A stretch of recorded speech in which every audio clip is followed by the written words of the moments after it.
I'm Quinn, And I'm Drew. and this is The Year We Got Better. Welcome back to the show. If you're new here, Quinn and I are on a 52-week journey to improve our holistic wellness, and we're taking you along with us. So, Drew, I want to hand it over to you to start. Go ahead and tell us, what does the emotional dimension mean to you? I think when you think about mental health, this often is the first connotation that you make with it. Absolutely. Obviously, I think both of us have our personal experience with this, and we're going to get into this deep conversation today. You know we are. You know we're going to go back to childhood. Exactly. Everything starts there. But I think, this dimension is really just about not just your physical wellness, but how are you making sure that your mind is set up in a way for you to be successful? I think that the emotional dimension, Drew and I went for a run earlier today, and we were kind of chatting about this exact question, like, what does the emotional dimension mean? And then also, does emotional mean something different than mental health? And I think the place that we landed was that the emotional dimension definitely encompasses mental health, and it may also cast even like a broader kind of umbrella to also include, for example, like educating yourself about mental health topics. Yeah. The emotional dimension equates to mental health and then some. All right. So now that we've talked about what this dimension means, why don't you tell me a little bit about your emotional wellness journey? One of the biggest things that, I've been doing throughout my life that's about my emotional wellness is therapy. I started going to therapy when I was actually relatively young, probably around 10 or 12. And that was the time that my parents got divorced. So I think it was kind of like family therapy. Sure. But I don't know that I was necessarily having like cognizant conversations about my mental health. Well, I would assume goes to your level of maturity at that stage, right? Right. I don't know if you're ready for it, but also I do think it's important to talk about mental health, with younger people. And I feel like I didn't necessarily get too much exposure to that until I was definitely a bit older. It's kind of an interesting situation, right? You're like experiencing one of the key tools in mental health and wellness without the full context necessarily of the implications of it. Absolutely. I've been reading a book that is about therapy and mental health. And one of the things that it kind of has pointed out is that many patients or people go to therapy with like a presenting problem, right? And that's like, oh, I'm going to go to therapy to fix this thing in my life. So I think my first exposure to therapy was I'm going to go to therapy. Well, it wasn't really my choice. I was 10. My parents were like, all of you all are going to go to therapy, myself and my siblings, in order to come to terms with this divorce, understand that both your parents love you, all of that good stuff. Sure. I think that a turning point for me in my mental health happened in later college. I think that was around the time that I first started to recognize that the way that I experienced like everyday life and changes, I think is different than, I don't know, the average person or other people around me. So tell me a little bit about that. How was it different? Now I have the vocabulary to talk about this. But I have anxiety diagnosed by a professional, take medication for it. Yep. At the time, I didn't know that. Like wouldn't have described myself as an anxious person. So not to interrupt, but I do have a question here. So you're starting to notice that maybe this is not the same way that everyone else is going through life. Right. What does it look like? You don't necessarily fully understand yet, but you're starting to figure it out. There were things that could really like send me into a stress zone that did not seem to affect other people the same way. For example, and Drew knows, this is something that is always a big stressor for me, getting dressed to go out somewhere. Yep. If I felt like I couldn't find the right outfit, it wasn't just like, I'm going to pick a different outfit. Oh, it's fine. It doesn't really matter. It's going to be dark. Like, no, I was like, I'm in tears. Maybe I'm not going out. I hate all my clothes. I hate my body. I hate myself. Like, it was this very disproportionate reaction. Okay. Looking back on my life, I think that my parents often would say, like when I was a kid, like, oh, you're such a drama queen. I think that really I was an anxious child who like had really strong reactions when things would change or be unexpected. Yeah. And I think that now I have the perspective as an adult to say, oh, that was an anxious reaction. I wasn't just being a drama queen, Right. Well, it's just a difference in vocabulary, right? And framing. Totally. And honestly, I think that's an important point. The words that we use to describe these behaviors Absolutely. affect the way that we think about ourselves. Absolutely. I think you say, oh, she's such a drama queen. That's not a compliment. Right. But I think you say, oh, I'm a person who has anxiety. Right. I think that's almost a more neutral kind of wording. Yeah. Right? No, it takes like it disarms it a bit. I absolutely agree. So you're in college, you're noticing some differences in the way you experience things. What happens next? I kind of brushed it off. Like, I didn't really know what to do about that, or I didn't necessarily realize this is something that could be fixed or addressed. I just thought, okay, I'm like just a worse person than other people. I'm not well equipped to face the world. Which is a sad way to look at yourself. It is.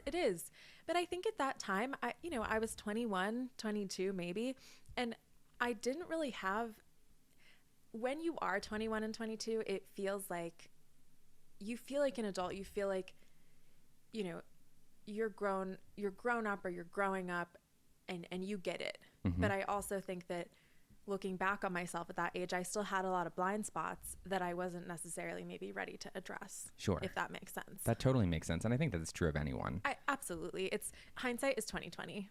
Right. So I graduate from college. I, continue into the world. And I end up in a relationship that I think really played on my like weaknesses, or I guess I would say my areas of struggle as a person. Like, okay. I ended up in a relationship with somebody who was very like avoidant, very put up a wall, with like personal intimacy. I don't mean sex. I mean like building a connection with someone. Sure. Who would, ignore me for like a week and then shower me in attention. And it was very up and down and very stressful. Yeah. And I think that brought out those feelings again, where I felt like I was always in this stressful place. And I always felt like I was like on, level 10. I feel my anxiety very physically in my chest. So I got to this point where I was like, this can't be normal. Like, this cannot be normal at all. That relationship ended, thank goodness. Yeah, good. It worked out well for me too. We're both happy that relationship I think we need to ended. clarify, Quinn, at least you maybe make sure you're not talking about me, right? No, I'm not talking about Drew. Oh my gosh, no. Wow, that would be crazy if I just was full out roasting wow. you. And then I married him. Just kidding. No. That relationship ended. And I was like, okay, well, maybe, I just felt like that because I was in this shitty relationship. Then I met Drew, who is like the best person ever. Oh, stop it. No, but you are amazing, and you're amazing for me. And I think that has always been the case.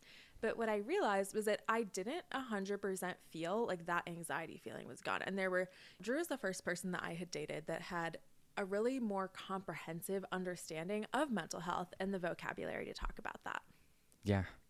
Drew saw me going through this hard time and was like, oh, she's anxious. Something that I hadn't even necessarily, I knew that about myself, but I hadn't necessarily pursued like addressing that problem or taking steps to change, not to change myself, but to change how I interacted with the world around me.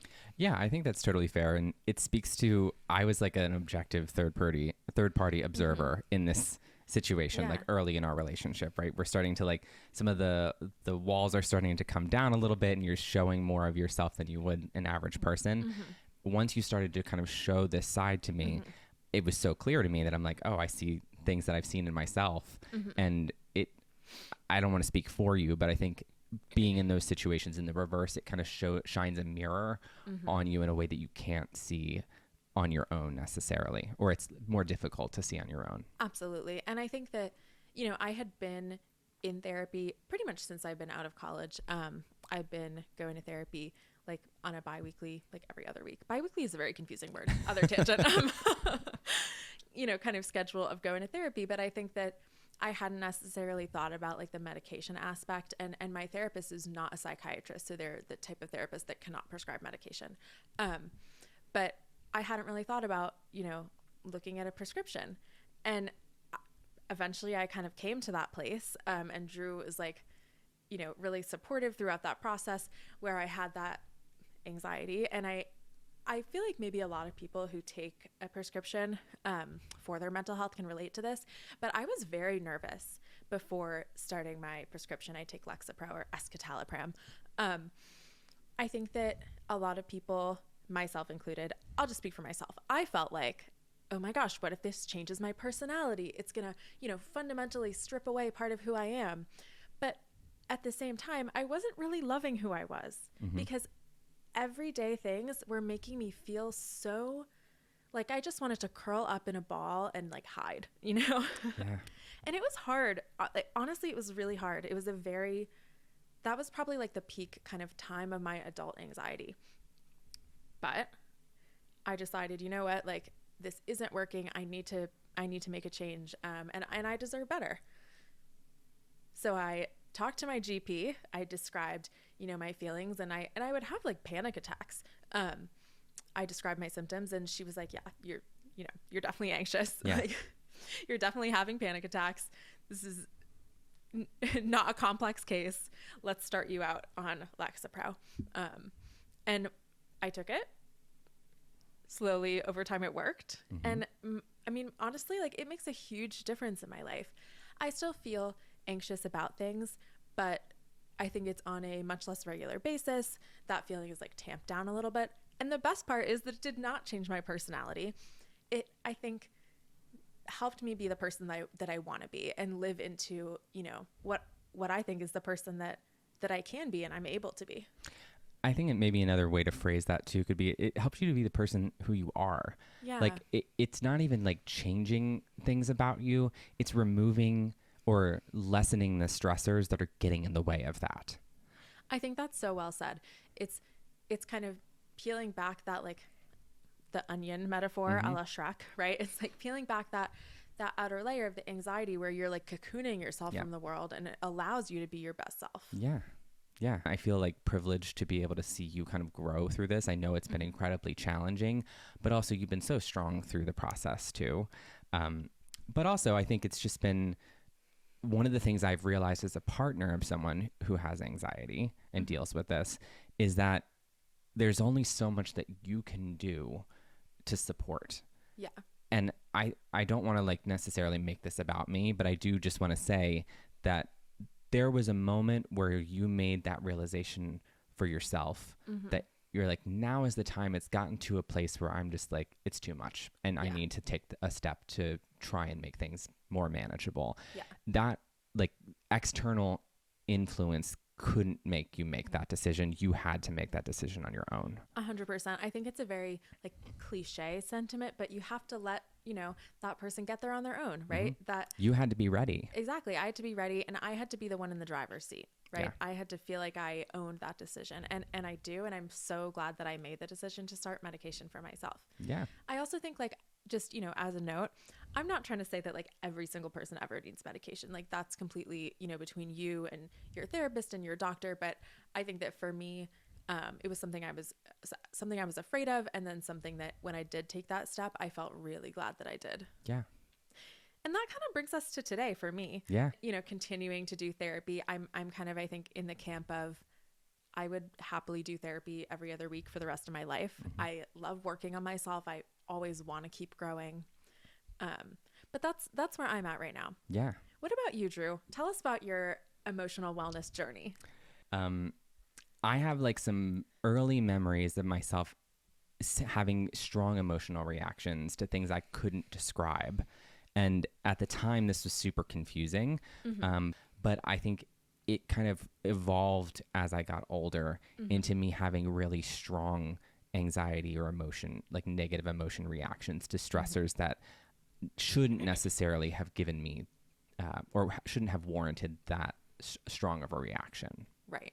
It sounds like, from both of our stories, that's something that's even a common experience among people who later discover that they have anxiety or end up with one of those kind of similar diagnoses. And it would be one of the things I specifically remember was like fixating on the fear of what could go wrong. Right. And a lot of this, I think, manifested itself in school as a kid. So I would kind of be afraid about tests or afraid about projects, or did I forget something? The Sunday scaries are a thing for most people.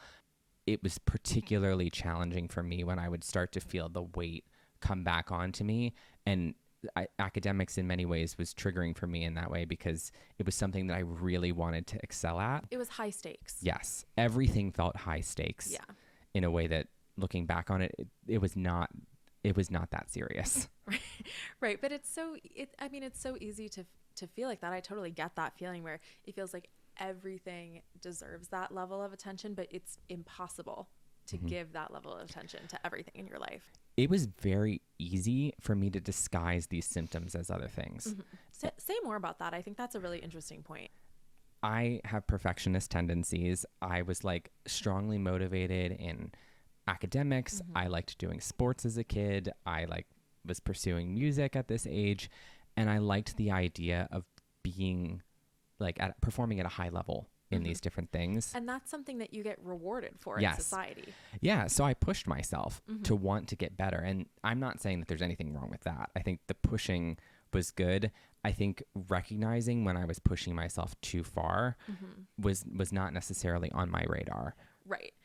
Did you feel like you had a knowledge of what mental health meant at this kind of stage, or when did you start to feel like that appeared in your life?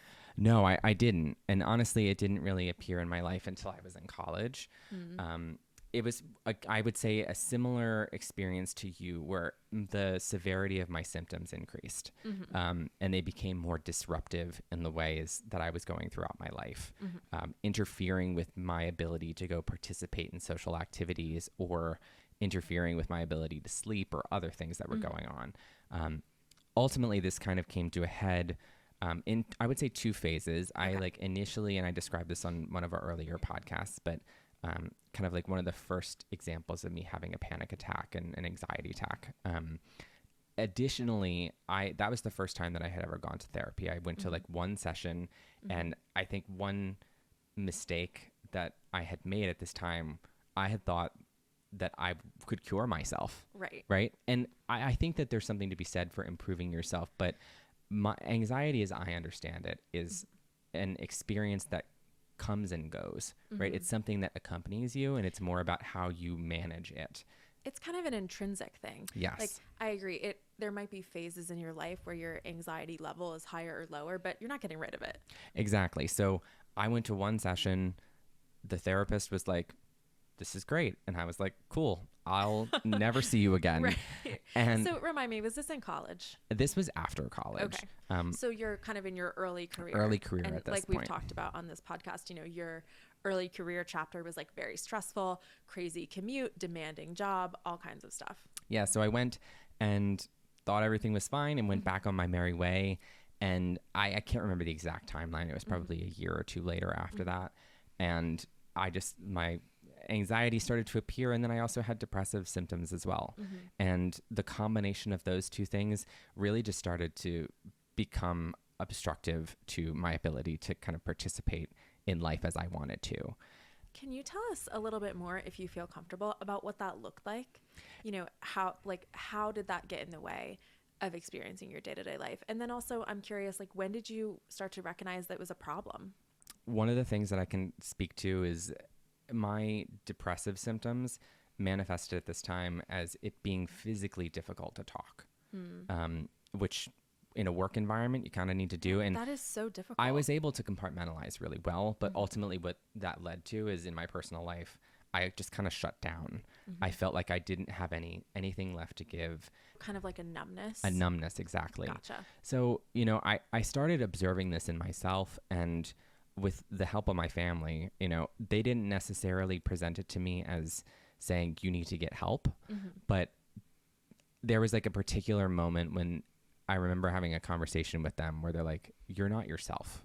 Something's not right here. And I give them a lot of credit in this moment to have recognized what was going on, and empowering me to take the steps that I needed to. Absolutely. I didn't necessarily know what to do. Right. So my family was a resource to be like, all right, here are the steps that you're going to take and maybe some things that you can pursue. And then ultimately it was my decision how far to take it. So what did you decide? I went to my GP as well, talked about it, and was able to start taking anxiety medication as well. And then she had also recommended that I started seeing a therapist to discuss these as kind of a combination therapy. Gotcha. And with those two things in mind, I set out, I think, with a better expectation of like, this is a longer road than I thought the first time. Yeah. And I have found that it's really helpful to have someone in your corner who knows your history, who you're able to confide in. And more than anything else, my personal experience with therapy has been, there isn't a lot coming from the other person. Right. That person's role is really just to guide you in coming to the realizations that you come to. Many times we come to therapy or we start our therapy journeys with a certain problem in mind that we're going to fix. And then maybe that thing gets fixed, or maybe we put a Band-Aid on it, whatever, right? So now you've kind of addressed the problem you came in with. You're back on kind of like a more, you're in a better place. Should you stop going to therapy? No, you should not stop going to therapy, in my opinion. And I'm not a doctor. Well, and I think it's an important distinction too. Everyone's journey is different.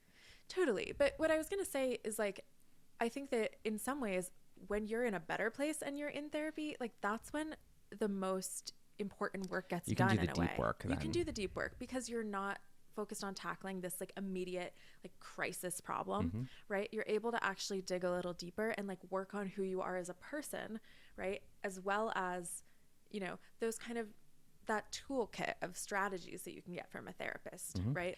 And you can't learn those things when you're in the middle of an anxiety attack or in the middle of like a depressive episode. It's triage, right? Like in those situations, it's like, how do I get myself just to a baseline to be able to function? Right. Exactly. So it's like you have to get past that initial, like that big challenge that brought you in. And then in my opinion, like the most progress I've made in therapy is when I'm not in a crisis. Yeah. Right. And I can go to therapy. My therapist is like, oh, what's new with you? I'm like, nothing really, but here's something I want to work on, or she'll say, okay, great. Now we can work on this thing. Well, this is like a perfect transition into like what tools or tips have you collected along the journey of your mental health?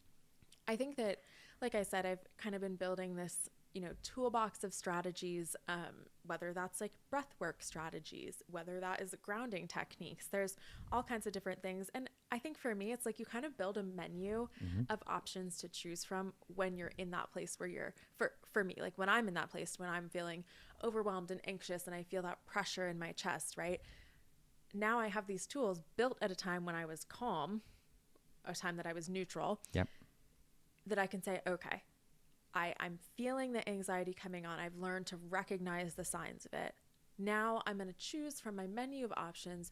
What do I think I can handle right now? Right. So maybe it's like the 5, 4, 3, 2, 1 thing, right? It's like, I actually always forget the different parts of this, but it's like 5 things you see, 4 things you hear, whatever. You kind of go through the different senses and ground yourself in that moment.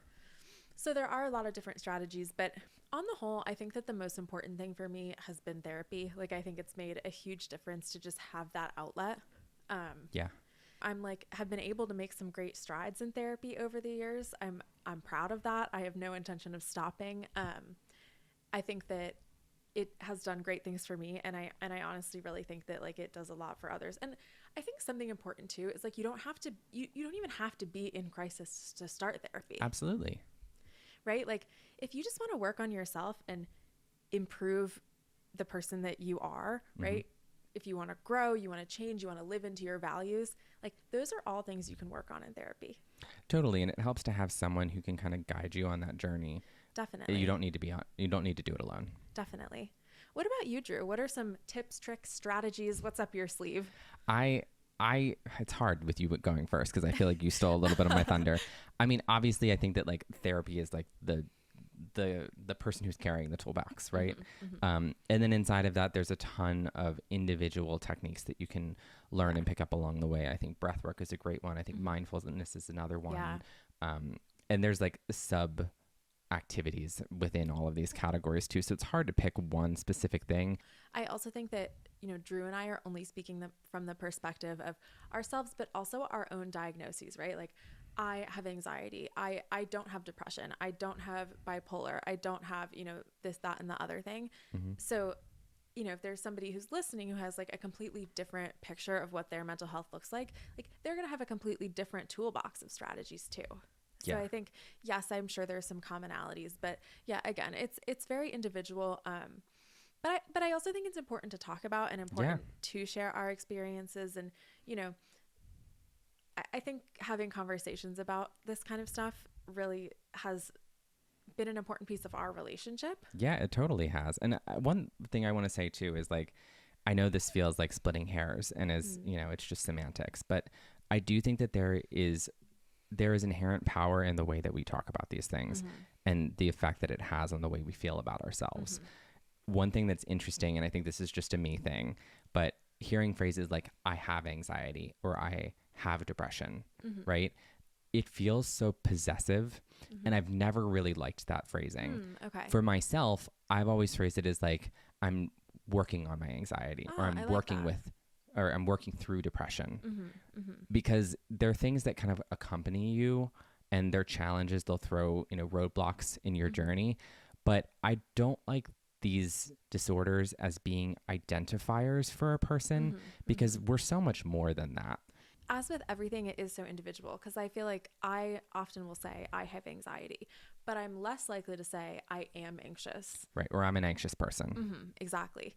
I also sometimes think that I'm an anxious person is like, it can be a weird descriptor because I'm an anxious person, like, is not necessarily leaning into like the actual diagnosis. Yeah. It's not like being like, I'm a broken arm person. Right. Right. I have a broken arm. Yeah. Exactly. Yeah. But I think it's important in this also. I'm a broken arm person. Sorry, I'm not over it. But some of this I think relates to the stigma as well. It kind of starts from within. I mean, obviously the external influences are the key contributor to mental health stigma. But I also think it's harmful when you start to internalize that for yourself and feel shameful about what you're dealing with, because one, you're not alone, and two, the more openly you're talking about these things, the easier it's going to be to help yourself and for other people to help themselves as well, and for other people to help you. Like, totally. I think that and it is hard because there is definitely like a cultural stigma. I think that is shifting in a positive direction, but it's not like 100% resolved. But I think when you're able to be open and honest about your mental health and not even just, you know, a specific diagnosis, but even just saying, I'm having a really hard time right now. Yeah. Like, I could use an assist, right? Being able to say that, recognize it, and say it to someone else, right? Something that I really try to remember, right, is that if you ask for help from the people who are close to you, like, they are going to want to help you. Right. That's something I have a really hard time remembering personally, right? I have this kind of mindset sometimes where I feel like, oh, if I ask for help, I'm being like a burden to someone, and I don't want to burden someone else with my needs. But flip the script, right? Like, imagine if one of my close friends, right, came to me and said, I'm having a really hard time, like, I'm just, you know, I'm going through this. My job has been awful, or I'm going through a breakup or whatever. I would immediately drop what I'm doing and go help them out, right? Whether that's cooking dinner, whether that's just like going to hang out, like doing a little friend date. Picking up the phone, helping watch the kids, right? I would be happy to do that for any of my friends. So I think it's like, it is important to remember that even though a mental health struggle and a struggle with your emotional wellness can feel really isolating, like, there are people who want to help you, and you are not a burden. And you shouldn't be afraid to ask for that help or feel like people are going to judge you because you're asking for help. It's not a weakness. No.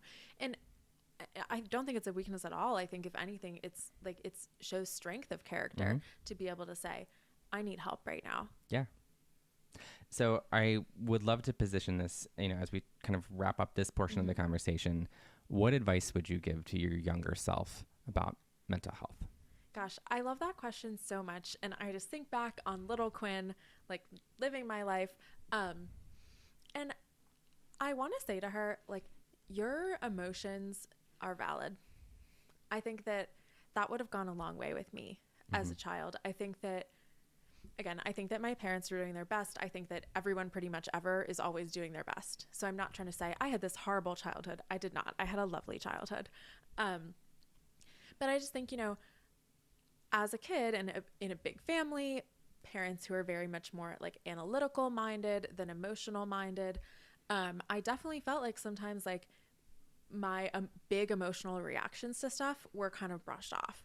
And I think that that made me feel like it was a bad thing to feel deeply. And I am a person, I think, and I own this. Like, I do feel deeply about most things. I think I'm a passionate person. When I'm excited about something, I'm really excited about it. When I'm sad about something, I'm really sad about it. Yeah. And I think that as a kid, those emotions felt like wrong. Like it felt like something was wrong with me for feeling those. But as an adult, I don't think that anymore. And I wish I could go back and say to myself, like, your emotions are valid. Your body is trying to tell you something. You know, it's okay to feel big feelings, and it is also okay to want to work on yourself. I think that's really nice. A nice sentiment. What about you? What advice would you give to little Drew? It's okay not to be okay. I like that. And what I mean by that is, I think when you're in the thick of it and things feel really difficult and you don't understand why you're feeling the way that you're feeling, I think it was unfortunate that I didn't open up about that as much as I could have. And that's not shade at my family at all. Right. Or the people in my life. It more so just had to do with me feeling comfortable with what I was experiencing enough to be able to share it. Yeah. And looking back on that experience of having been more contained with my emotions during like earlier periods in my life, I think I can look at it with a little bit of a sad eye, but at the same time, I would just like to say to my younger self, like, it's okay. What you're dealing with sucks right now, but this is a cliche, but it gets better in the way that it's going to get better. One of the things that can help is talking about it. Absolutely. I wish I could go back and give like young Drew a hug. Same for young Quinn. Aw, that'd be so cute. Yeah. Well, I feel like this has been definitely one of our a little bit more like heavy conversations totally. on the podcast so far. But I also think that, I don't know, I'd kind of like to wrap up our conversation about the emotional wellness bucket on a happier note. Yeah. And I think that for me, a happier note about this bucket is that I feel like in the past few years, I have gained much more perspective and like insight into my mental health and wellness. Yeah. And I feel like I've really invested a lot of time in that area. And I'm really proud of the place that I'm at. Obviously, I have more work to do. I think everyone has more work to do. But I feel really good about where I am right now. And that is also a big testament to Drew. Like having a partner who, I don't think you have to have a partner who also has a, mental health diagnosis, but having someone who just understands and supports, is supportive of your mental health journey, that has been like transformative for me. So Drew, I'm grateful for you. Well, likewise, I totally agree. And I feel similarly about where I am with my emotional well-being and my mental health as well. So, well, why don't I think that's probably a great place to put a pin in our conversation for right now. We can go to our weekly recap if that sounds good. That sounds perfect to me. So as you guys know, every week we are intentionally investing time in each of the 8 dimensions of wellness. So we're going to kind of run through what we did in each of those dimensions. Of course, we're going to touch on emotional, but we like to go in the same order. I like to go in the same order. Yes. I actually bully Drew about this every time. Yeah, I always get it wrong. This is probably the section of the podcast that we have to edit most. Yes. Because we end up going in the wrong order. Well, it always starts with physical, though. Yes, starts with physical. So, Drew, go ahead. What did you do for your physical dimension this week? All right, I had 2 things. The first is that we continued with our couch to 5K. We did. We ran for 20 minutes straight today. Yeah, we did. Very proud of that. Also, I was not feeling super well one day this week and, decided to take the day off to really rest and recover, with much credit to you for kind of encouraging me to do that and listen to what my body needed. I'm literally so proud of you for that, Drew, because I feel like that is something that you are very hesitant to do, is take a day off work. And I appreciate like your work ethic. I think that's amazing, but I also think your health comes first. No, I totally agree with that. And it was the right decision. Yeah. What about you? For my physical dimension, I also obviously kept doing the couch to 5K. But I did a redo on my goal from last week, which was trying to get 10,000 steps per day. And I did that every day except Thursday, but I was literally so close. I got like 9,700, but I actually think, maybe this is my hot take, that it was healthier of me not to start pacing around the house to try to get those You last asked 300 me, so if this is okay to share. Go for it. We're in bed, lights off, and Yeah. we're talking about our day, and you literally are like, should I get up and close the ring Yeah. by pacing around the floor? And I'm like, no. Right. And I think there is a time that I wouldn't have even asked her. I would have just been like, okay, I need to like walk up and down the stairs a few times to get 10,000 steps. That's like not the point. Right. The point, and actually the reason I like the step goal is that I think it really motivates me also to get outside. Yeah. It is like, I don't want to walk circles around our house, No. but I love walking around our neighborhood and walking Poppy. So getting those 10,000 steps a day just kind of also motivated me to like get outside a little bit. Yeah, I love that. So why don't you start with emotional? Because we actually have, I think, a similar thing here, but you have some accessories that you'd like to share. I know, I brought props. So for emotional, and I think Drew had the same emotional one. Oh, well, one thing I did was take a bath. That I did by myself. But our shared emotional dimension thing is that we did a value sort. So I don't know if anybody has never done a value sort. Basically, you kind of get a list of like, ours was like 100 different nouns, things like genuineness, caring, compassion, creativity, service, world peace. Like there's all kinds of different things, values. And then you sort them into categories. So you would say, you know, what's most important to me? What's very important, somewhat important, and then not important. Yep. So we did that together last night. We kind of went through each of them together and sorted them like next to each other. So we did it separately and together. Yes. And I also think it was an interesting experience because there were a lot of similarities, but a few key differences. Totally. Which I don't know what your experience was. Not total surprises. No. Right. No. I think when at the end of the exercise, you know, we were kind of reading off our like most important to me ones to each other. And both of us had the same reaction, which was like, that sounds exactly like you. Yeah. Right. Yeah. So you have the cutouts of what the little cards look like. I mean, there's 100 cards in this pile, but I'll just hold up my little pile of cards. I printed them off the internet, and I'll link in the show notes, you know, the template that I used or the like material that I used. But I think the value sort is so cool because it's something that I have done before, bizarrely during like sorority recruitment in college. But yeah, it's something I have done before, and it's something you've done before too, right, Drew? I have done it before. And the thing that I personally think is really interesting about this is that it can change over time. It totally can. Like you're not boxed in. No. So it would be really cool to see like how these change over time, but I definitely know that what is in my most important category, some things are the same and other things have shifted between the different ways that I would rank them. For me, it's sometimes when I start like second guessing myself or second guessing like my decisions, or, you know, again, this is kind of related to my anxiety, that I feel like knowing my values and feeling confident in what my values are helps me feel like, okay, yeah, this decision or what I'm doing or what I'm saying is in line with my values, and I feel confident in that. Yeah. And similarly, are you acting in accordance with your values? Like, are you making the time to do things that are aligned to your values versus directing your time and energy toward values that are less important for you? And I think when you're living into your values, like that helps to fill your emotional wellness, mental health cup. Yes. Right? You feel like what you're doing in your life is aligned to what's important to you. Definitely. Well, let's go ahead with the social dimension. What did you do in that space, Drew? I had an amazing meal with you Me. this weekend. We are in the Baltimore area, so we went to this restaurant. Shout out, love Pomelo. Oh my God, we love this restaurant. And you can actually make reservations there now. This is like a huge piece of news to me. No, but we had a really great meal. And we just had great conversation too. I feel like it was nice to just, I am a huge proponent of date night. Yes. Like, we're not dating anymore, but we are dating. Like, I mean, we're always dating. Exactly. Yeah. And that's what I mean by that. Is like, I think it's important in a relationship to make time outside of the day-to-day Totally. to just connect. Absolutely. And I think, I don't know, like I've heard kind of the idea from others like outside of our relationship, right? Like, oh, but you guys live together. Like, isn't every night date night? Because we don't have kids. So, but, I mean, we do have our dog Poppy, but no, I mean, I don't feel like every night is date night. Like every night I love spending time with you, but sometimes we're just like, we're on our phones on the couch, or we're like watching TV, or, you know, Drew's working on editing the podcast while I'm making dinner, or vice versa. Well, not vice versa. I never edit the podcast. I also never make dinner.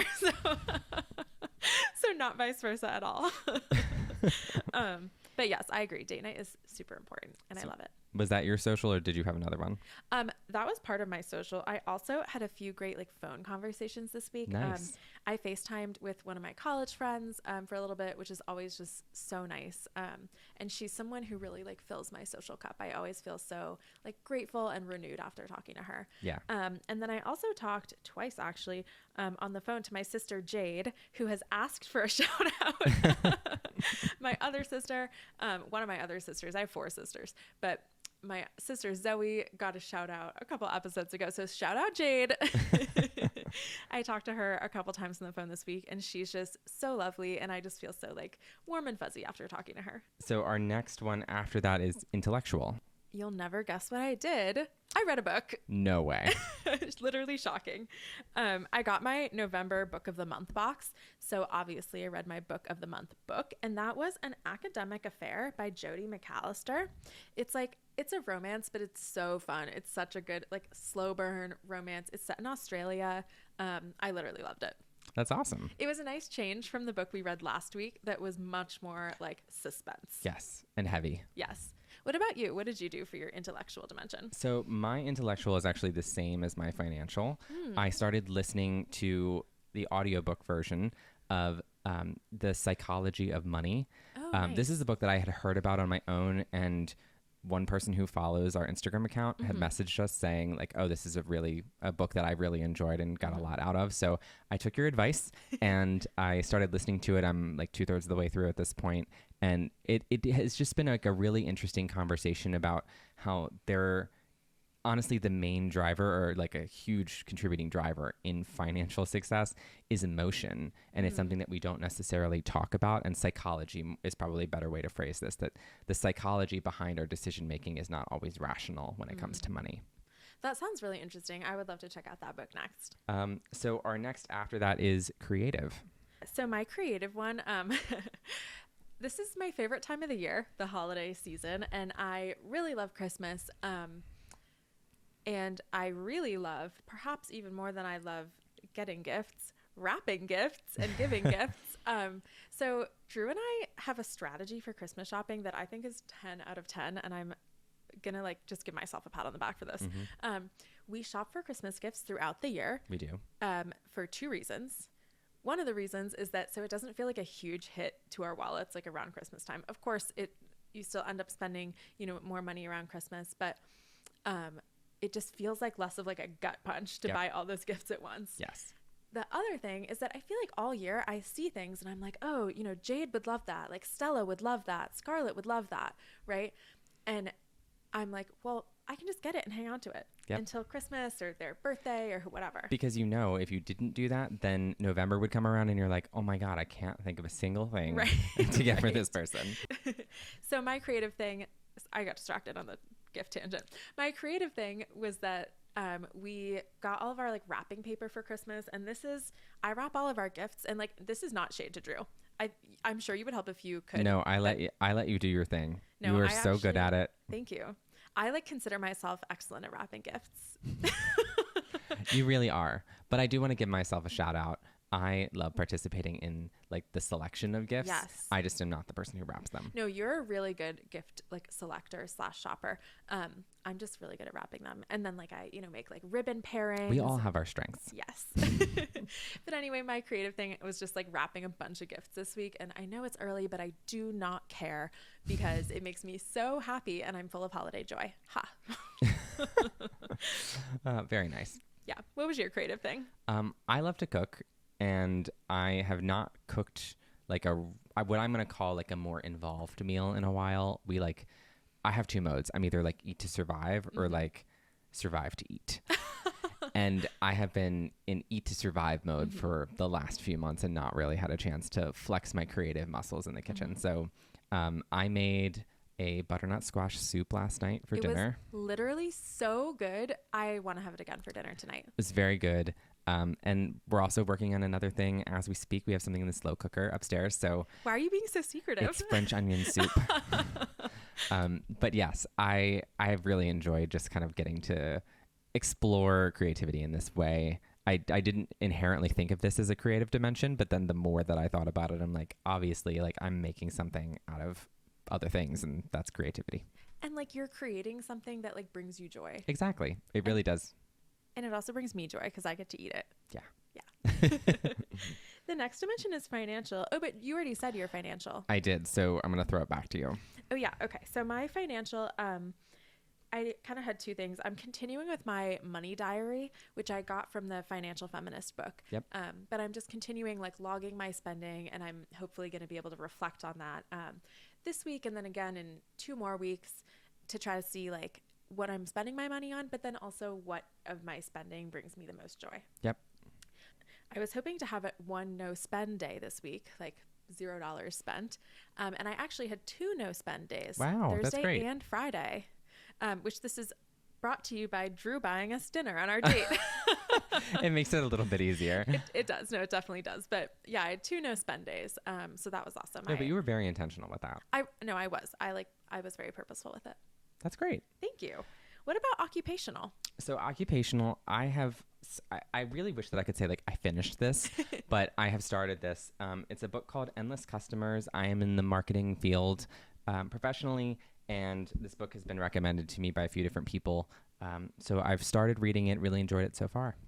It sounds like a great kind of way to develop your job skills in your Yeah, free time as well. I think it's important to recognize that you can always get better at what you do. Totally. And it's also important to like listen to people who are smarter than you and just see if there's anything that you can take away from it.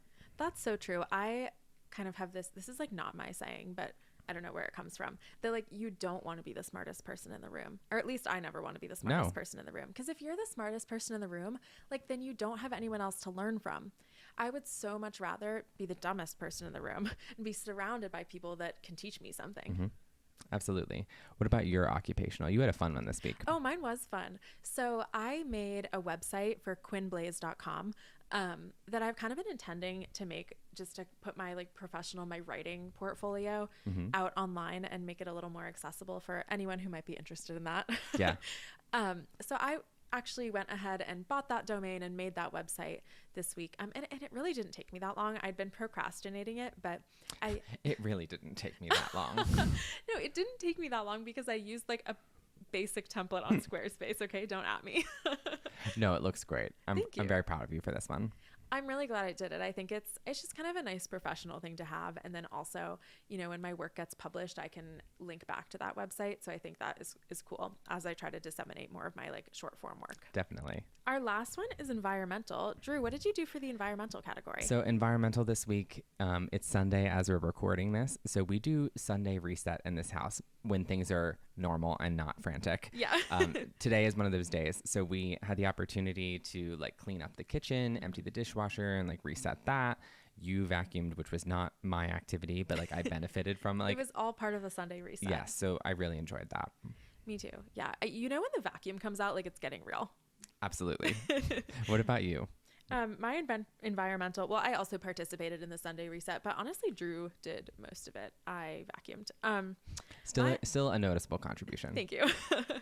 My environmental, I'm kind of like bootlegging this from you last week, Drew, was that we took Poppy on a hike / nature walk yesterday. She actually behaved horribly. So it was not terrible. like, so bad. like literally on her worst behavior. Hopefully she doesn't listen to this. Maybe she does and she'll change her behavior. She needs to have an adjustment in that category. We're going to start broadcasting this podcast in our house so Poppy can hear her feedback. Wow, I think my own joke is so funny. Yeah. Anyway, my environmental, like Drew had said last week, was putting myself into the environment of outdoors, which I do think I would have enjoyed a little more if I wasn't wrangling a 60-pound puppy. Yeah. But it was still fun. It was still nice. Some nice fall foliage and all that good stuff. Definitely. Well, that's the recap. I do want to just ask you one follow-up question here. How did you feel about the week? This week felt really good for me. I felt like the last couple of weeks I procrastinated and I was like struggling to get stuff done toward the end. I also felt like last week on week 3, I overdid it. I don't know if you remember, we kind of talked about that in the social category. I like overdid it a little bit. Mm-hmm. I felt like really drained by the end of the week. Yeah. This week, I felt like everything I did like lifted me up, filled my cups, and I feel relaxed on Sunday. I don't have the Sunday scaries, and that's a beautiful thing. Yeah. What about you? How are you feeling at the end of this week? I'm feeling really good. I continue to procrastinate, which I need to fix. I want to get better at. We have 48 more weeks, so you have plenty of time to do that. What I mean is I procrastinate within the week. Yeah. But one of the things that I think really just like we have ended this week on such a great note. Our long run that we had done from the couch to 5K just like completely put me in an amazing headspace to close out this week as a chapter and just look forward to next week, or tomorrow is the start of next week. Like I feel like I'm in a really good spot. I second that. And I think also, like, I just want to say also, we're in this great place. We're feeling good. It's Sunday. We also have a massive pile of laundry in the guest room. But you know what? Like, not every box has to be checked. No. To feel good about the progress we made. Yeah. Progress, not perfection, right, I baby? was literally just going to say it. Progress over perfection. Well, I think that's the perfect place to call it for today. Let's do it. So, as always, please subscribe, comment, like, share, rate, all of the things anywhere where you can listen to this or follow us on social media. We'd appreciate it. We can't wait to see you guys next week. Talk to you then.